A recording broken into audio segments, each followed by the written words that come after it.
Hi, I'm Rob. Thanks for tuning in. In this segment, we're going to go through and listen to different microphones and talk about the different sounds and the different options that we have in this particular mixer to go through the sound. So just a quick little setup. First of all, we've got a mic cord, of course. We talked about that a little bit. You got to get the signal in somehow, right? So here's the mic cord. We're going to use the same mic cord. We're not going to change. We're going to just keep this one and go with it. All right, we're going to use the same channel. This is going into channel 17, and at the moment, it's been cleared. Okay, so let's get going. All right, so when we're doing this different setup in these different scenarios, it's very important that you watch your ears. You see I'm wearing headphones. These are the 7506s. So when you're plugging and unplugging the microphone, you have to make sure that that channel is muted. Okay? So we're going to start with an SM48. Now, here is the SM48. I've plugged it in. I'm going to now switch from my microphone to the SM48. And I'm going to stay with this section. I'm going to stay with just this microphone and just this channel. So you'll hear the switch. You'll hear the sound switching in and out for each mic. All right, here is the SM48. And I'm going to go look at the gain section, and I'm going to go look and make sure the gain trim is set. And let's make sure that channel is selected. There you go. So this gain is set to plus 50. Now on this microphone, again, there's no equalization going on, and it's just going right out the stereo bus. Just verifying that, just to be sure. Okay. So here's the SM48. Now, I think that when we use the SM48 and for singing, you would have to have a little more gain. So I'm bringing up the gain. You can hear that noise a little bit in the background. This is all the gain that this microphone has, and this is not giving me a full signal. This is just about a regular working signal. All right. I don't know why I'm getting that hum. We should probably check that. All right, but I'm going to turn this back to 50 or so, 50. Now, I sing lead in the barbershop chorus and barbershop quartets that I'm in. And so with this, this microphone was meant really for speaking, but when we use it for singing, what you'll notice is that it's going to have a sound, and we would use the equalizer to help that sound for any mic. You have to trust your ears. Develop your ears, listen to the microphone you're using, use the equalizer to equalize the sound and to make it sound the way it's supposed to. I'm just going to sing a little bit. Please forgive the lousy voice, but let me just sort of sing one little thing. We'll do that into all of the microphones. So here we go. Happens to be Heart of My Heart. I don't even know if I'm on pitch. Doesn't really matter. Heart of my heart, I love you. Life would be naught without you. All right, that's the SM48. Now I'm going to switch mics. I'm going to mute.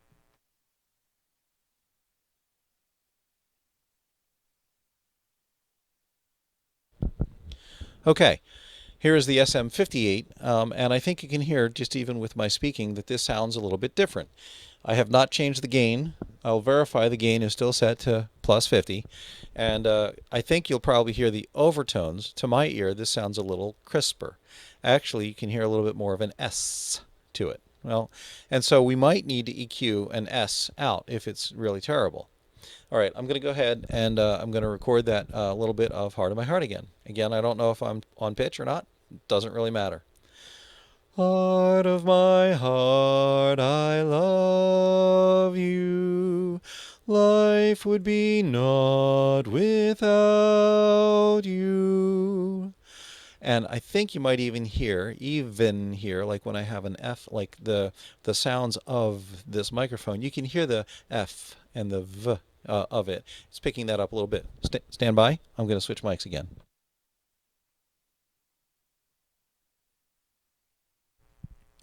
I'm back on the SM48 now, and of and f. So the of and f sound a little bit different. Not quite as present. Okay, stand by. I'm going to switch to another mic.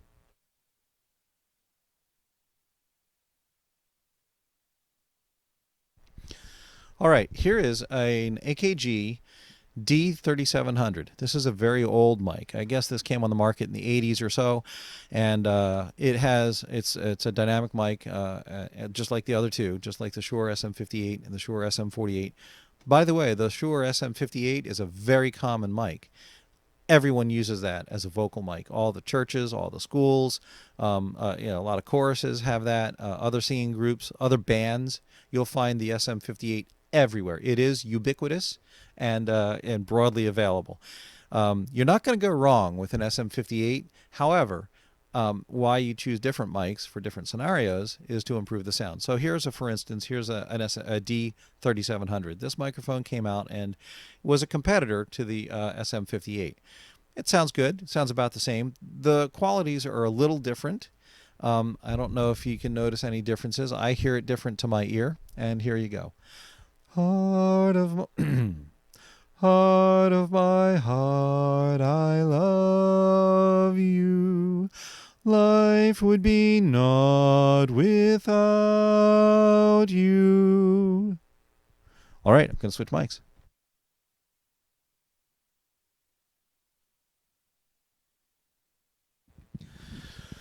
All right, here's another handheld mic. This is an AKG D7, so this has slightly different properties than the other mics that we've seen. AKG manufacturer again. I prefer AKG mics. They're not the only mic in the game. There's Sennheiser, AudioTechnica, Audix, DPA, Earthworks. I mean, there are Neumann. There are exotic microphones. You can spend a lot of money, or you can spend a little bit of money, right? So this is a D7, came on the market probably about 10, maybe 15 years ago or so. I don't know how available it still is. This is, again, a dynamic microphone, so it's producing that signal on its own, no batteries, no phantom power. Same gain, by the way, as the others. It's plus 50, just to verify. And here we go. So when you have a handheld mic, the handling noise is what matters. And so, so the handling noise you can hear, all right, how well it's constructed and how well it's set for shock. Like if you drop it or if you bang it or something. So at any rate, so this is the D7. I can hear a slightly different sound to it, a little bit more even. Here we go. Let's see. Do I have another dynamic? No. Then we're going to switch to condensers here in a minute. So while I have this microphone, we'll just talk about the specs. So you want to go, and when you're going to use a microphone, first of all, you have to use your ears, like we said earlier, and you have to listen to the microphone, hear how it really sounds, and see how it's going to work for your scenario. Some mics might work better on male voices. Some mics might sound better on a female voice. You listen to the microphone, right? And you listen to how you're going to use it. That's one thing. Second thing is you look at the specs and you can see the curve and you can see the presence bump. In the graph, there's like a little increase at certain points and then it falls off. The frequency drops off. From your perspective, at the low end, there's as it starts, and then there could be maybe a presence boost or whatnot, and then it falls off at the 20K or 15K setting. So they measure the mic and they determine what its design characteristics are, and then they'll show you that polar pattern, and then they'll show you the frequency response curve. So every microphone sounds different because of the electronics in it, because of that response curve. That's what you look at when you're looking at that spec. Okay, here you go. Here it is. Heart of my heart, I love you. Life would be naught without you. Okay, I'm going to switch mics.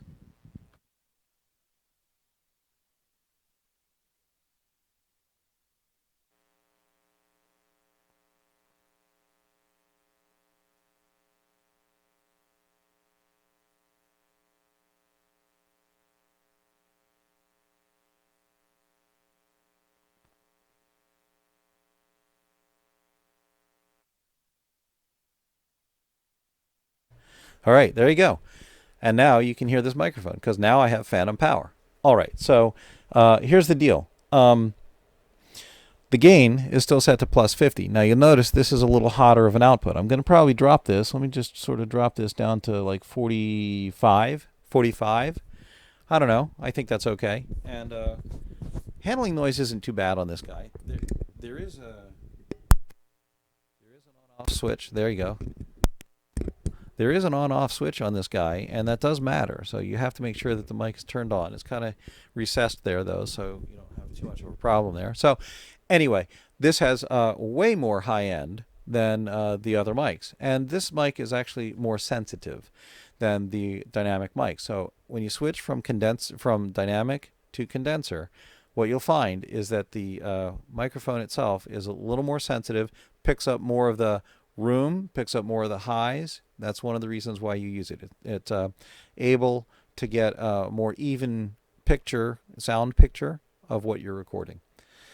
So you take that into account. All right.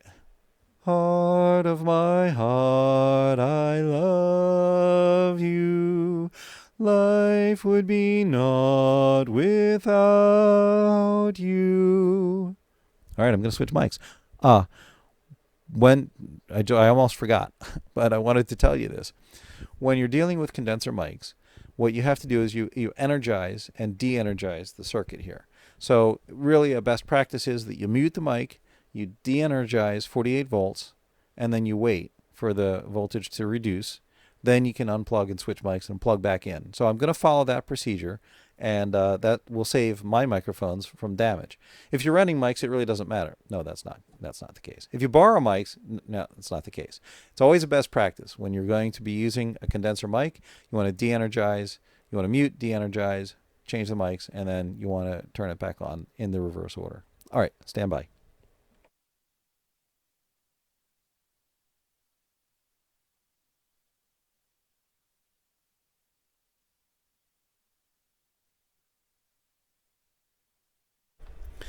All right, here is the C3000. This is the AKG C3000, and I think you can tell just looking at the back of it. So there's a back of the mic, and then there's a front of the mic. The name, where the name label is usually the front of the mic.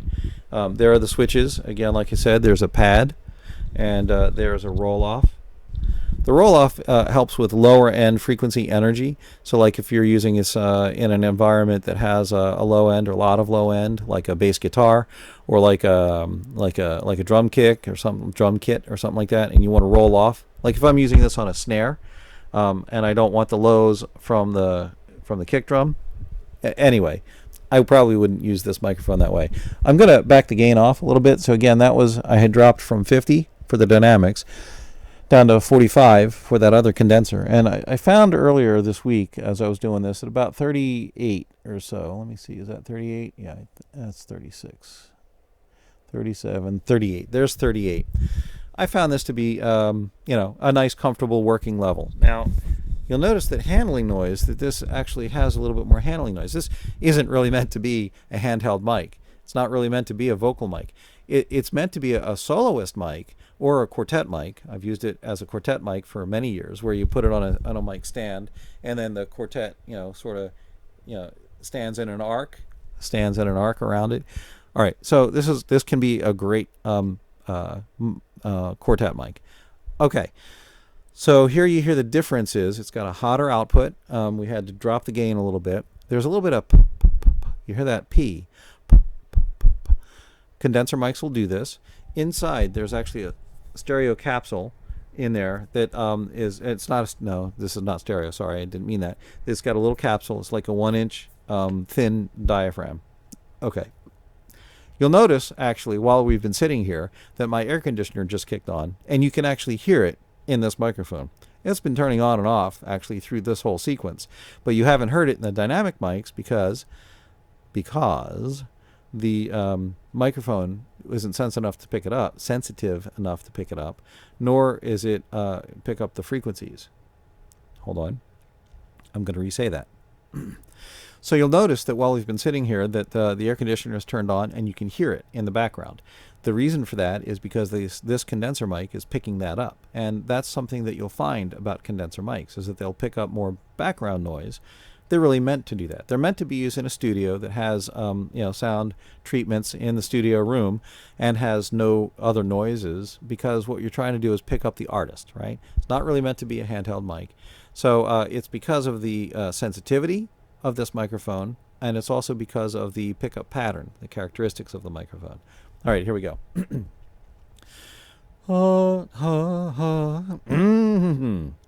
Heart of my heart, I love you. Life would be naught without you. All right, I'm going to switch mics.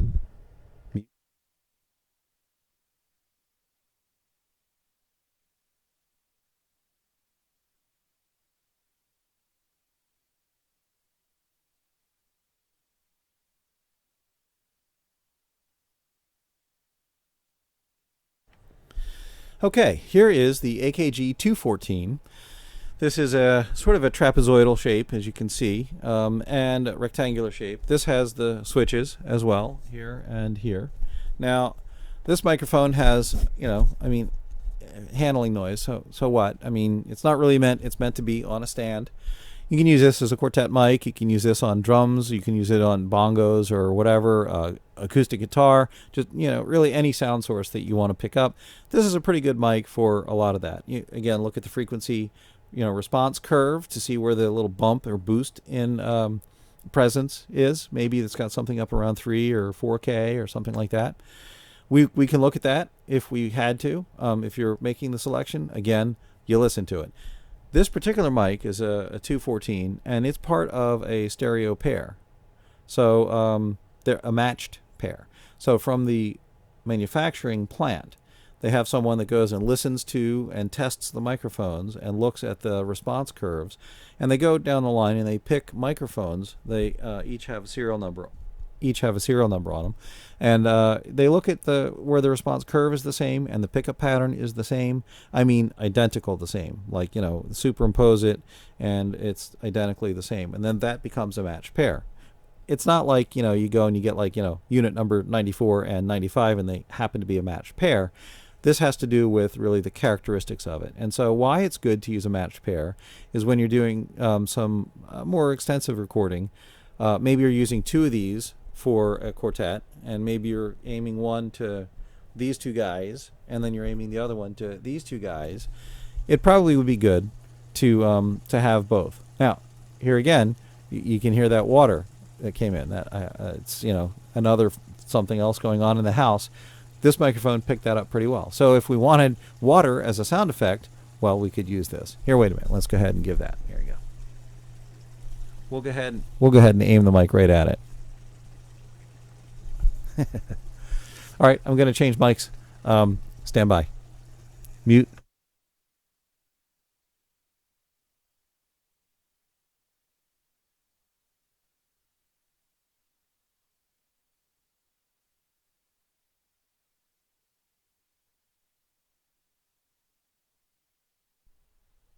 All right, so here is the AKG 414. Now, this microphone, I noticed right away that the output is a little lower than the others that we've been using, the other condensers. So I'm going to just adjust the gain here a little bit.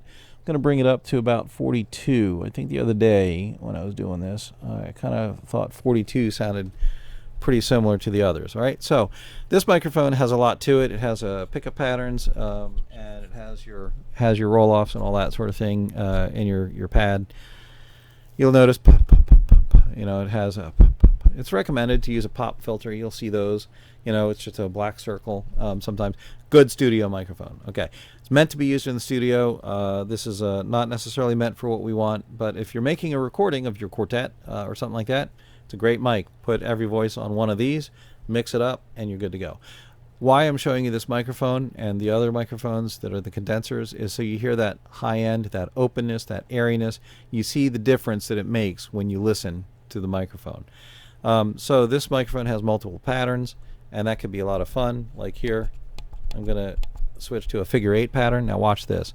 So figure 8 pattern, if I keep talking, then you'll notice that the sound reduces when I'm on the off axis, and that's this part right here. But then, of course, you can notice that when I talk to the back of the microphone, that you can hear it. And then if I keep going and talk to the side of the microphone, you notice that sounds different too. And then there's the front of the mic. I'll tell you what's interesting on this mic. I'm going to go down to the circular pattern, right? So this is really odd. Like you just saw that with the figure 8 pattern in the side, right? But with this microphone, right, and I'm going to keep talking, 1, 2, 3, 4, 5, 6, 7, 8, 9, 10, 11, 12, 13, 14, 15, 16, 17, 18, 19, 20. You just saw me rotate the mic, and it didn't really change at all as I was sitting here talking to it, right? It's just a circular pattern, so it's an omnidirectional pattern. So this microphone can do that, and to be honest with you, I'm amazed at how they can do that. That was pretty cool. All right, so here you go. So this is just a regular cardioid pattern, so that it's got a null in the back a little bit, so it's not completely gone, but it's reduced. And then on the front side, then you've got the signals coming from the front side. Okay. Heart of my heart, I love you. Life would be naught without you. All right. And there you go. There's the AKG 414. Stand by, I got another mic.